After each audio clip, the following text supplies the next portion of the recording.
The title of this story is They Wanted to Take My Child, improvised by Subasish. If you want me to share your story with the audience next, you can send it to the WhatsApp number provided in the description or the Instagram ID. Now sit back and enjoy the story. The wind howled through the cornfield, bending the stalks like twisted fingers reaching out to claw at her. She ran, her breath ragged, her heart pounding against her ribs like a war drum. The child was bundled tightly against her chest, wrapped in a worn potato sack. She clutched the small, silent figure, as if letting go would end the world itself.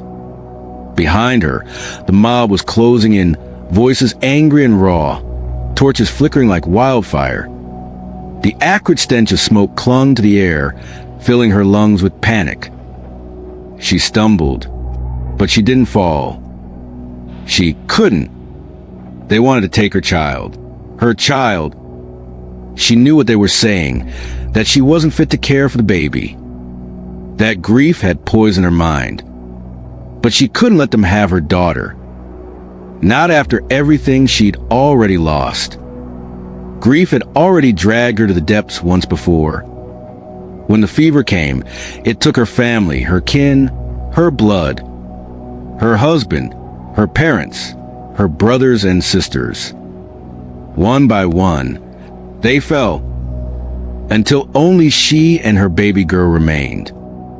The only piece of her world that still mattered. And now they wanted to take her too. "I won't let them," she whispered to the child, holding the bundle tighter. The first bark shattered the air. "The dogs!" She choked back a sob. They had brought the dogs. Wicked beasts with teeth like rusted nails, trained to sniff out the lost, the hunted, the desperate. The growls grew louder, closing in from her left. They hadn't reached her yet, but they would. She sprinted harder, pushing her body beyond its limits.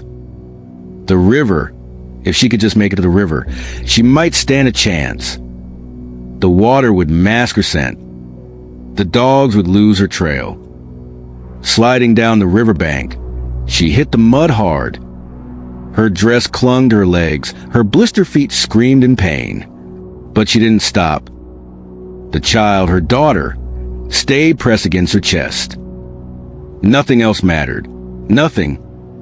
Behind her, the shouts rose louder. A voice barked out a command. The sharp crack of a whip sounded, and the dogs were loosed. She scrambled to her feet, mud clinging to her hands. She stumbled onto a dirt road that cut through the trees. A wagon appeared in the distance, barreling toward her. Torchlight gleamed off the cold metal barrels of rifles.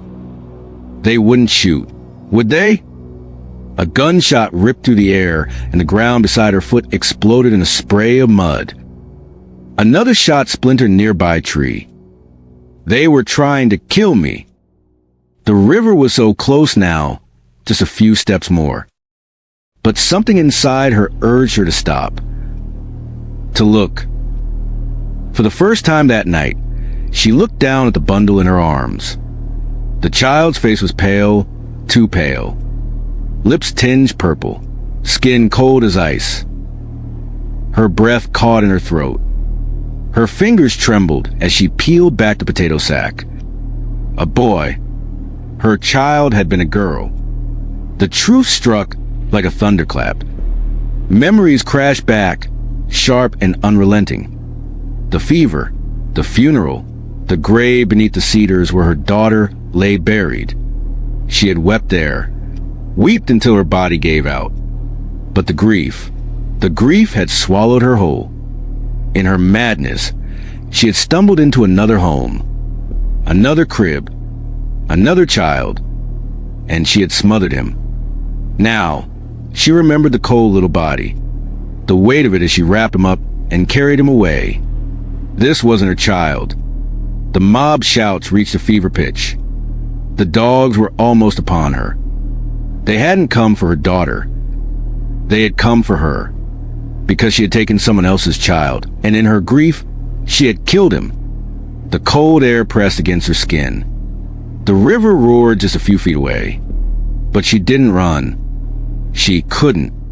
Because now, she knew she deserved whatever was coming next.